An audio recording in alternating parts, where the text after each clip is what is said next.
Bé, el llibre que jo vos recomane per aquests Nadals és un llibre que fa molts anys que està escrit. I està escrit per Rosa Montero, que és una periodista i a part és una escritora en una gran carrera reconeguda. És la història del rei transparente.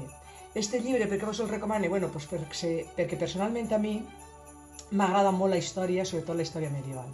I este està basat en la història del segle XII, on les guerres i les lluites per els poders eren contínues i sobreviure en aquell món, doncs, gent que no era pudient, era molt complicat.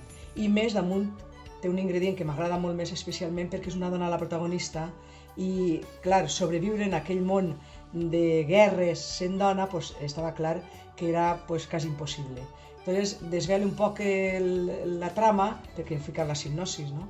Leola, la protagonista, acudeix a un camp de batalla, veu a un cavaller mort i decideix desvestir-lo i per sobreviure adquireix vestir-se ella en aquesta armadura i adquirir una vida molt viril, no? molt plena de sorpreses perquè ella era una campesina i a partir d'ahir es comença pues, tot una sèrie d'històries de sobrevivència pues, que a qui ens agrada la història, sobretot, a qui ens agrada sobretot pues, les històries medievals i qui tinga un poc també la inquietud feminista, com és el meu cas, pues, li resultarà una obra extraordinària.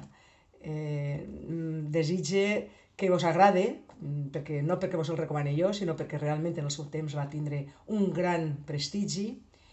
I no res, desitjar-vos molt bones festes, tinguem molt de coneixement i molta precaució a l'hora de comportar-nos quan estiguem més gent i que després de les festes doncs, puguem reunir tots els que hem recomanat llibres i tots els que s'han llegit i puguem fer un foro on puguem debatir cada un les experiències que li han aportat llegir els llibres que ens han recomanat.